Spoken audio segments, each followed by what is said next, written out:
दोस्तों तुसीं देखते पे हो अपना देश पंजाब टीवी ते मैं तुहाडा मेज़बान मुहम्मद नदीम खरल। सब तो पहले मेरे चैनल को करो सबसक्राइब ते बैल आइकन का बटन दबाओ कि मेरी हर आने वाली नवी वीडियो भरावां तक पहुंच सके। दोस्तों जिवें कि तुहानूं पता है कि तुहाडे प्यार मुहब्बत कमेंट का अंदाजा मैं 7 दिनों च अंदाजा लगा लिया कि मेरे 600 के करीब जिहड़े ने वो सबसक्राइबर हो रहे हैं। तो उस तो बाद जनाब मेरी वीडियो जी है तकरीबन लोगों की 7 मेहनत करी जाती, सिर्फ तुहाडी मुहब्बत है, तुहाडा प्यार है, तुहाडा मेरे नाल मुहब्बत का अंदाजा है कि मेरी वीडियो तकरीबन 2-2 हज़ार के करीब पहुँचदियां पियां ने। अलहमदुलिल्लाह बस इस तरह अपना प्यार मुहब्बत इश्क जिहड़ा है मेरे नाल टांका जोड़िया होया है उन्होंने जोड़ी रखिया जे। तो उस टांके की कड़ी है जे कि नवी मझ तुहाडे वास्ते लैके हाले तुहाडा भरा आया है। सिर तो बल्ली सिंघां दी खुंडी दोसर चोटी प्योर नीली दी ये सारियां गल्लां मैं तो मेरा कैमरामैन तुम दिखा रहा कैमरामैन तो पूरी मझ का वजूद विखाओ।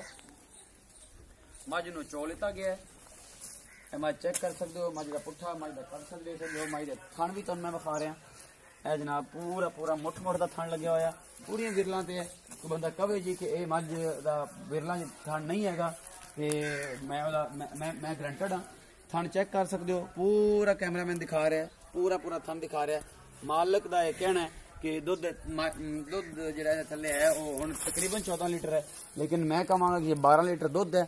पूरा गडवियां मार के इस मझ के थले बिल्कुल सारा कुछ विखाया मेरे कैमरामैन ने। किसी किस्म का कोई फॉल्ट नहीं है, कोई रौला नहीं है, कोई रप्पा नहीं है। मालिक की कीमत 2,60,000 रुपये करता है।